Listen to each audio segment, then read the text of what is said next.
Hey there, it's Tom Ryan, founder and CEO of ICR. Before we get into the next episode, I wanted to ask that you subscribe to the show. It'll help us get even more unique and interesting guests on the podcast and in turn continue to educate management teams and the growing ecosystem that creates value for fast-growing private and public companies. And while you're at it, head over to Apple Podcasts and leave us a 5-star rating. Very much appreciated. 5 years ago, I was standing in the middle of an emergency room with somebody I love dearly, dealing with depression, anxiety, and was suicidal. In this country, your health outcome too often depends on the zip code you live in. But one company is working really hard to fix those inequities. And for their CEO, that's a mission that's deeply personal. I grew up in poverty, but now I had all these resources and had this moment where I realized, if this were me at 14 living in a trailer in rural North Carolina, I'd be dead or in jail. My name is Tom Ryan, and this is Welcome to the Arena, the ICR podcast. Each week, I sit down with today's business leaders to give you an inside scoop on some of America's most prosperous public companies, their origins, their challenges, and the keys to their success. Damon Martin is the CEO and co-founder of WellWithAll, a health and wellness company dedicated to advancing health equity for underserved communities. Operating under inclusive capitalism, WellWithAll reinvests 20% of its profits into health initiatives tailored to specific community needs, tackling health disparities and ensuring a targeted approach to wellness. Before WellWithAll, Damon was a senior partner at Hedge Capital Management, where he invested in the consumer sector for 21 years. Earlier in his career, he served in the Clinton administration. He served on numerous nonprofit boards, including the Berklee College of Music, the Dana-Farber Cancer Institute, and the Obama Foundation. Let's enter the arena with Damon Martin.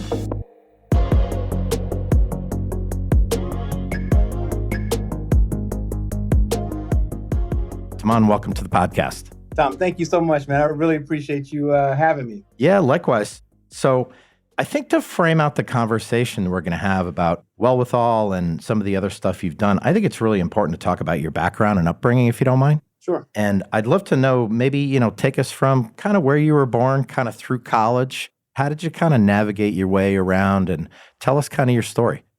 Yeah, happy to. So born in Columbus, Ohio, parents get a divorce, and my mom wanted to pursue brighter pastures and into the California area. But we ended up moving into Inglewood, California during the height of the crack epidemic, and ultimately had a stepfather that was a heroin addict. So as a child, I saw things that kids should never see. Yeah. Ultimately moved to North Carolina, where my dad was, moved in with him in a single wide trailer there. And, my life really changed when I went to UNC Charlotte. Yep. Where I got great mentorship and exposure and became student body president as a sophomore. And then ultimately, my first job out of college was assistant to the White House chief of staff in the Clinton administration, working for Erskine Bowles. How did that opportunity come to you? That's so cool. So my senior year, another former student body president came to visit. I had already gotten a job at Arthur Andersen, which at the time was the largest accounting firm in the world. But Yep. I said to her, because she happened to be White House counsel, I said, was there anything I could do for the summer at the White House? And so she said, sure, kid, send me your resume. Got me into an internship working for Al Gore's finance manager. Most people were, political science majors. I was an accounting major, building spreadsheets. Yeah. And then that led to a job opportunity working for Erskine Bowles. Any memorable stories you have about your time there, even though it was fairly brief? It must have been your life went from 0 to 80 overnight, right? It went from 0 to 1,000. One, when I first met Erskine, he said, come work for me and I'll change your life. And I was like, okay, let's do that. But 6 months into that job, I was living on my fraternity brother's couch in Alexandria, Virginia, driving in every day. And my 1990 Geo Prism breaks down and smoke flying out of it. I have no money and now no way to get to work. Erskine finds out about it and says, I heard about your car. Come live with me. I'm living in this mansion in Georgetown. Yeah. And, what that ended up doing was, it created an understanding of the humanity of each other as we got to know each other, riding into work, talking about business or politics, watching a football game. And we realized that we had a lot more in common than not. And he became like my second father. So it was one of those moments where I thought all this despair was happening because I had no car, but yeah, I ended up getting a lifetime mentor. Yeah, and it sounds like with every level kind of up the ladder for you, your eyes are opening and seeing new things. getting perspective on kind of where you came from versus the world that's out there, right? I mean, That's exactly very right. important for what you're doing right now. And we'll get to that in a minute. But one thing I did want to ask you is what made you aspire to go to Harvard Business School? How did that happen? Because I have to imagine, when you're a sophomore in high school in North Carolina, you probably were like, Harvard Business School, what? Well, so it was my junior year in college at UNC Charlotte. I'm interning at Arthur Andersen. Yeah. My manager came in and said, "Hey, there's this program at Harvard. Do you want to go to it?" And I was like, "Absolutely." When he walked out, I was like, "Where the hell is Harvard?" Yeah. But I went there and I got exposure to it, which was the objective of the program, and realized that I could actually thrive in that environment. And so I bought a T-shirt that said Harvard Business School on it, and swore that I would never wear it until I got in. And so Yeah. I was able to put it on a couple years later. That's so badass. So you get out of HBS, and did you know while you were there that you kind of were gravitating to the buy side, or how did that opportunity come to you to get to Adage? I was interested in finance and actually mostly in private equity. Yep. But, I had this viewpoint as I was searching for a job that I wanted to work for somebody that had been extraordinarily successful, that was willing to teach me, respected, what I brought to the table, and would enhance my finance skills. And so that could have been in a wide variety of places. And so had my eyes open, talked to a lot of people, hustled my ass off, and then met someone named Phil Gross, who's one of the co-founders of Adage. He was just beginning to spin out a Harvard management company. They hadn't even raised any money yet. Yeah. And just found that Phil was one of the most incredible people that I'd ever met, really a savant of an investor. And I wanted to learn from him and offered to work for him for free while I was in business school. And we worked on some projects together and sort of proved myself. And that allowed me to get the job offer to be at Adage, and spent 21 years there, first just learning from Phil and all the other incredible investors, but then had a really incredible career in investing in consumer companies. Yeah. So working for a hedge fund is no joke. Like personally, I'm not wired for that kind of pressure. Where a lot of times you're tracking stocks like every minute, every hour, every day, every week. What about your personality, your EQ and your IQ is like a really good fit for that? I think that the work ethic that's required and the discipline, what Phil gave me was sort of a framing of how to think about stocks, how to think about the analysis. Yep. But then I worked every Saturday and most Sundays. And, the same work ethic that I had at the White House, although that wasn't rocket science, Yeah. you had to be there all the time. Yeah. And so I applied, that same effort to thinking about the strategies that Phil it gave me, but also over time, the compounding wisdom that happened from traveling around and meeting all these different companies, and spent a lot of time with the CEOs and CFOs, understanding not just the numbers, but the human behavior, the character of the individual. Yeah. And that helped drive really good investment decisions. How to size people up. The early part of my life, I had to assess danger. Yeah. And, the assessment of humans, the archetypes are pretty similar regardless of what environment you're in. They just manifest in different ways. Yeah. And so you met with these management teams over a number of years in consumer companies. What investing principles did you really walk away with that stick with you if you had to simplify it? Under promise, over deliver. Those are the companies that are successful, the companies that understand how to manage their business tightly, don't over promise, not trying to get the glory. Even if their stock goes down, they're not aggressive with their estimates, and they manage their business as well. Those are the businesses that tend to do incredibly well. Even in, sometimes people chase, the fastest growing markets. Yeah. There's always extraordinary companies in crappy markets. Yeah. I've seen so many CEOs over the years, they kind of treat investors almost like customers and tell them what they want to hear. That's exactly right. It's like the complete opposite. So I always think with CEOs, and I'd love your opinion on this, it's like it takes an ego to get to the top. But once you're there, you've got to be understanding you don't know everything about everything, and surround yourself with people where you can go around the table like, what do you think? What do you think? And be open and find the right answer. That's a gift.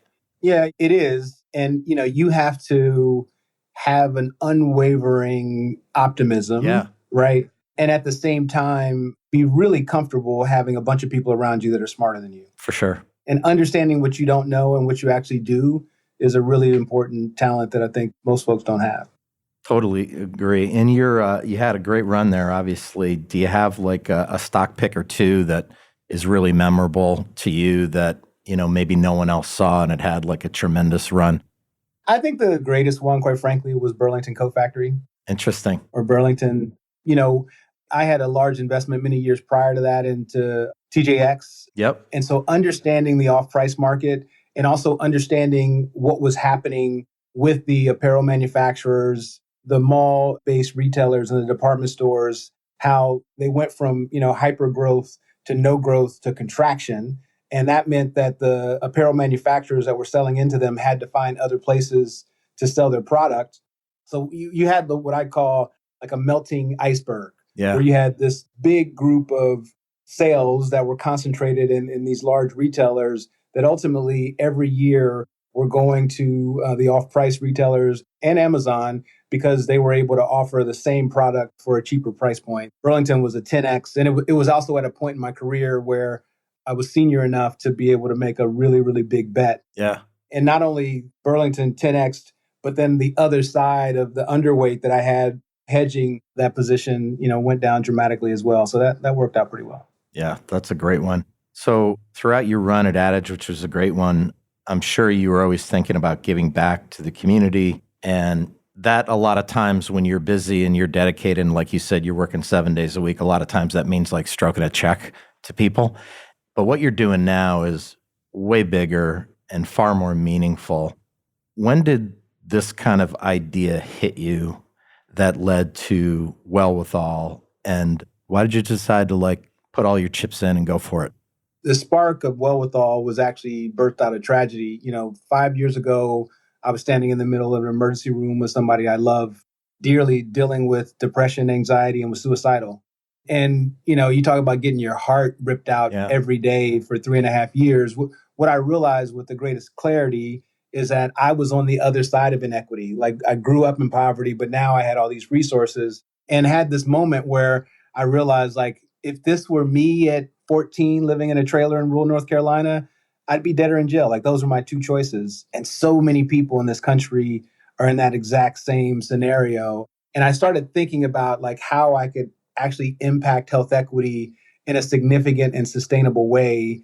And my view is that capitalism was the only way to actually do that. Otherwise, I'd have to be out begging for $1 million every year to have impact. And, the Newman Zone model was really sort of a great precursor to our thought process where he gave away $640 million over the life of that brand. And I think that there was opportunity for efficiency and impact. And so WellWithAll is a 2.0 version, quite frankly, of that.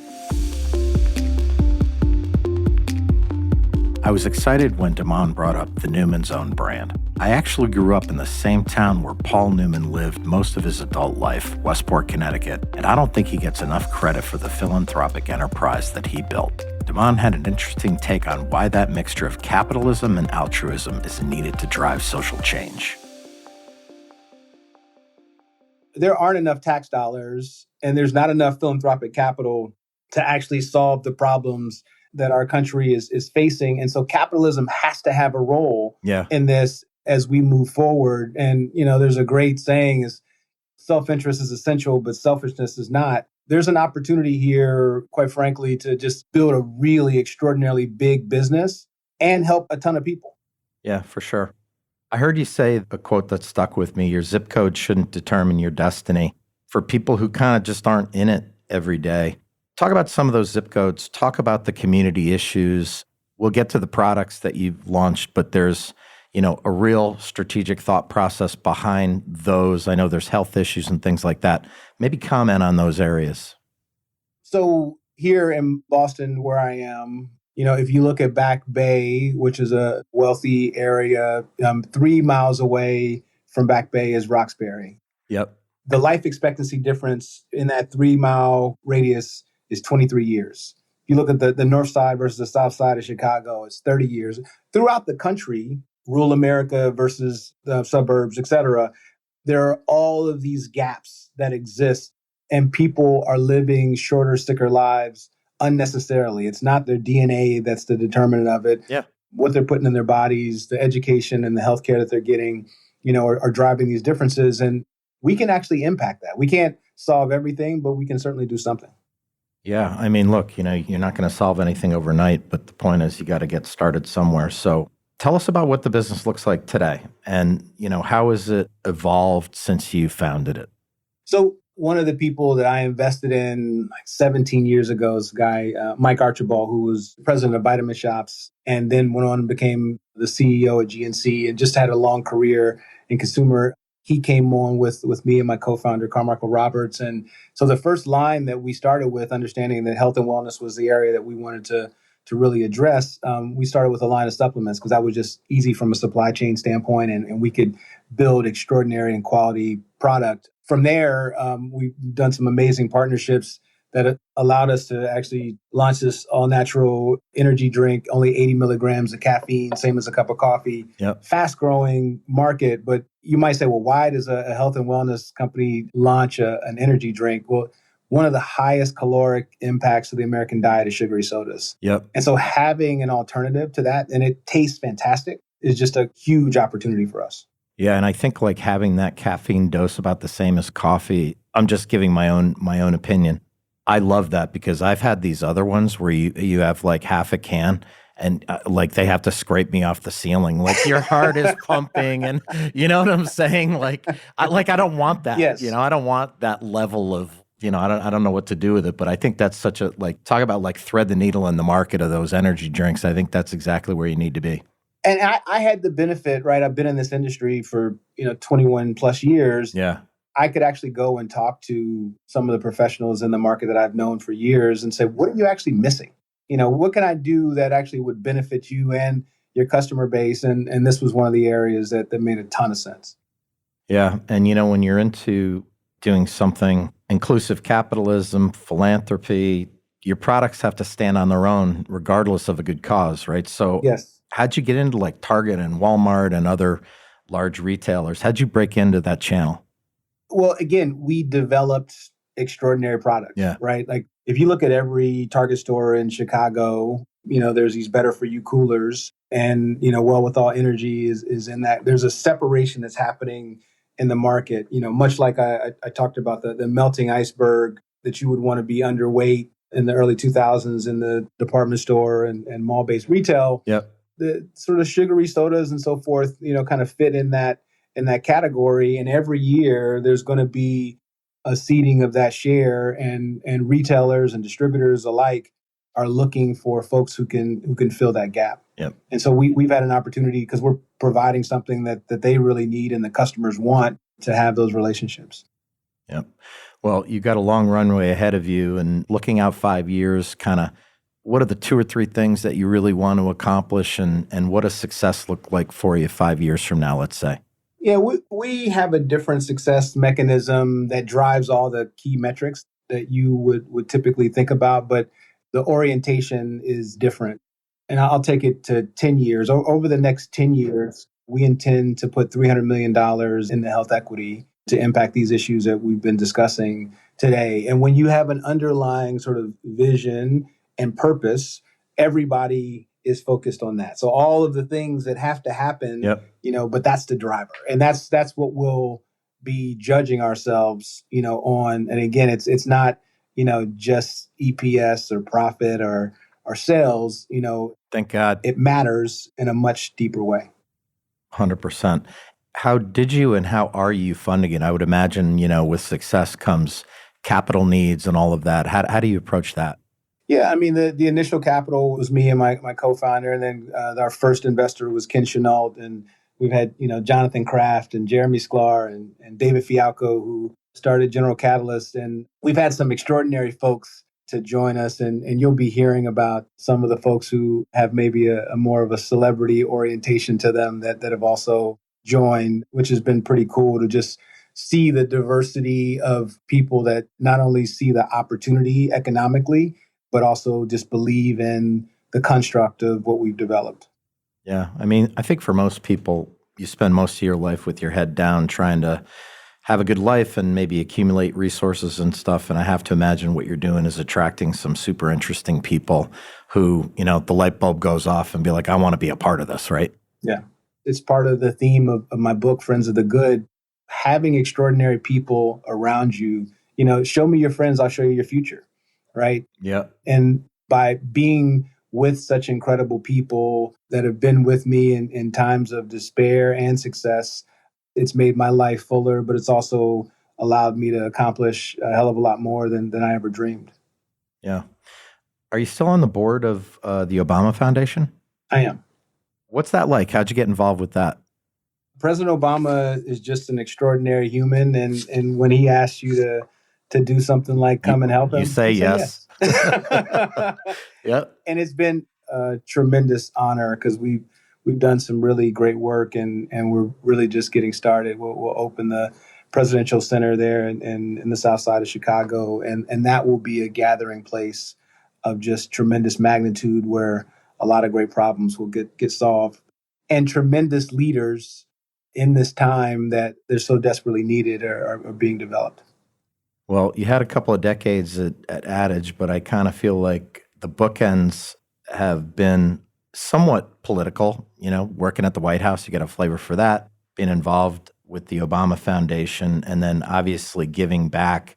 To me, you would have a great background for running for office or doing something like that. This would be incredible news to break on Welcome to the Arena here. But no, seriously, have you ever thought about getting to that? I mean, you think like capitalism is a tough business, like politics is brutal. Do you ever think about it? Yeah, I mean, I think early in my career as I was going into the White House, and then I saw so many lives sort of destroyed for the slightest political gain. I was able to observe, though, folks like my mentor, Erskine Bowles, who ran for office and lost, but was just and is just a tremendous contributor to society. Yeah. And I think there's just a wide variety of ways in which you can help. And I've found some areas where I'm good at, and I'm sticking to that. Yes. And if you definitely talk to my wife, you will know that I am not running for office. Yep. I hear you. Smart man. Throughout this interview, Damon, we talked about mentors that you had, and you just mentioned Erskine a couple of times. Are there any other mentors that you had that just made a really big difference to you? I've had so many. I've been really, really fortunate. There's this guy, Dr. Herman Thomas, who I met right before my freshman year at UNC Charlotte, who took me under his wing, also took my wife under, who was my girlfriend at the time, under his wing, and just showed us how to be successful, in college. My grandmother, Phil Gross, obviously at Adage, Jim Cash, who was the human that I saw when I went and visited Harvard Business School, and gave me inspiration and clarity that I could be there. There's so many people that have invested in my life, and I've just been incredibly fortunate to have those kinds of people to guide me and support me when I needed it. Yeah. I don't know you that well, but I have to imagine, in addition to kind of the business that you're in of giving back to those communities, I have to imagine you take what your mentors taught you and mentor your staff accordingly as you grow that business. Like, what an amazing opportunity to pass all that down, those values, inspiration and stuff to your group, right? Yeah, and I've had a great fortune to work. I worked in the White House under Erskine. I worked at Adage, which has a tremendous culture. Very few people have been in environments where they get to work with all A players. Yeah, and Steve Jobs talked a lot about that. When you get a group of all A players, it becomes sort of a protective mechanism because they don't tend to experience that, so they protect that environment. That's what we've been able to build at WellWithAll. But that was passed on to me from my mentors, and I'm hopefully passing that on to my team as well. So cool. Well, I have one last self-serving question, which is, I know you're coming down to our 27th annual conference in January, 12, 13, 14 in Orlando. Yes. What are you looking forward to? You're in the weeds kind of running this business, but you're going to put your Adage hat back on and get into the consumer vibe down there. What are your thoughts kind of heading into 2026? What are you looking for down there? What I'll say is, I've been going to ICR for over 2 decades, right?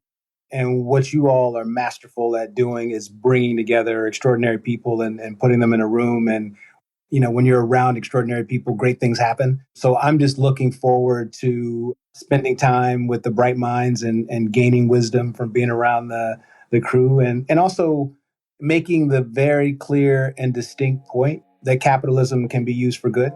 and that we all have the opportunity, if not the responsibility, to help the folks who desperately need it in our society.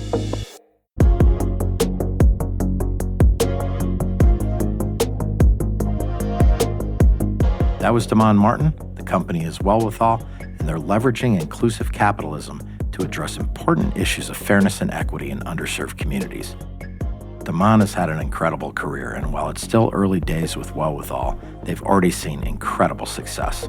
I'll be interested to check back in on their progress in January when I see Damon at the 27th Annual ICR Conference in Orlando, Florida. I'm Tom Ryan, and we'll see you next time back in the arena. References to specific stocks are not intended to be recommendations for specific trading behavior. Comments presented on this podcast are intended for informational and educational purposes only, and do not represent opinions or recommendations on whether to buy, sell, or hold shares of a particular stock. All investors are advised to conduct their own independent research into individual stocks before making a trading decision. In addition, investors are advised that past stock performance is no guarantee of future price performance.